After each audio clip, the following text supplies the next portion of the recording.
இப்ப நீங்க பார்த்தது படம் போடுறதுக்கு முன்னாடி காட்டுற நியூஸ் ரீல் இல்ல, நம்ம தமிழ்நாடு மறந்து போன தருணங்களின் தொகுப்பு.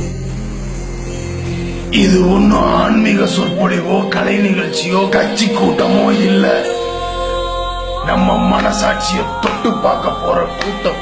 5 வருஷ ஆட்சி, 7 கோடி மக்கள், 1,30,000 சதுர கிலோமீட்டர் பாதிக்கு மேல விவசாய நிலம், 1.5 லட்சம் உற்பத்தி தொழிற்சாலைகள். இவ்வளவு இருந்தும் தமிழ்நாடு பொருளாதாரத்துல 20வது இடம், விவசாயத்துல 21வது இடம், கல்வியில 13வது இடம், ஊழல் அதுல 2வது இடம். ஏன் ஏன் உங்கள யாராவது சொல்ல முடியுமா?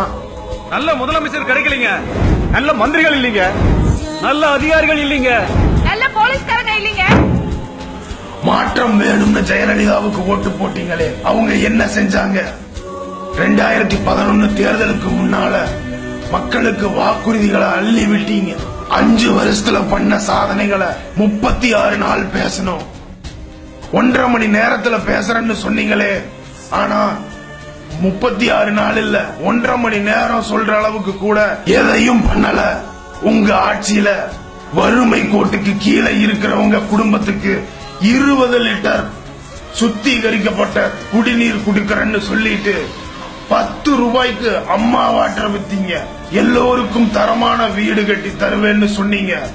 ஆனா வெள்ளத்துல பாதிக்கப்பட்டவங்களுக்கே இன்னும் வீடு தரல. போன ஆட்சியில தொடங்கப்பட்ட மின் உற்பத்தி நிலையங்களை மூடிட்டு தனியார் கிட்ட அதிக விலை கொடுத்து மின்சாரம் வாங்கிட்டு இருக்கீங்க. இதனால மக்கள் வரி பணம் வீணாகுது. அரசாங்கத்துக்கு பல கோடி கடன். ஆட்சிக்கு வரும்போது தமிழ்நாடு 1,20,000 கோடி கடன்ல இருக்கு. இது மிகப்பெரிய அவமானம்னு சொன்னீங்க. ஆனா நீங்க இப்போ பண்ணி வச்சிருக்கிற கடன் 2,10,000 கோடி. 5 வருஷம் முடிய போகுது. 110 விதியில அறிவிச்ச திட்டங்கள் இதுவரைக்கும் ஒரு திட்டத்தையாவது நிறைவேற்றி இருக்கீங்களா?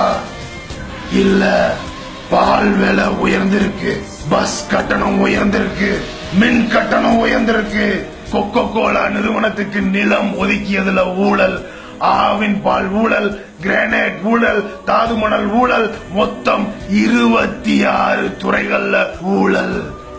எல்லாமே மையப்படுத்தப்பட்ட ஊழல். எங்க பார்த்தாலும் கமிஷன், எதுல பார்த்தாலும் லஞ்சம். அரசு பணிக்கு போக லஞ்சம், ரோடு போட கமிஷன், ஆசிரியர்கள் நியமனம், துணைவேந்தர் நியமனம். ஒருத்தன் ஒழுங்கா ஓட்டு போட்டா மட்டும் தமிழ்நாடு முன்னேறாது. 7.5 கோடி பேரும் சேர்ந்ததுதான் தமிழ்நாடு. முதலமைச்சர், மந்திரி, அதிகாரி, நீ, நான் எல்லாரும் தனி மனிதர்கள் தான். எல்லாரும் தன்னோட ஓட்டுரிமையை சரியா பயன்படுத்தணும். ஜெயலலிதா மாதிரி ஆட்களை தேர்ந்தெடுத்தா நம்ம நாட்டுக்கு இதுதான் கதி.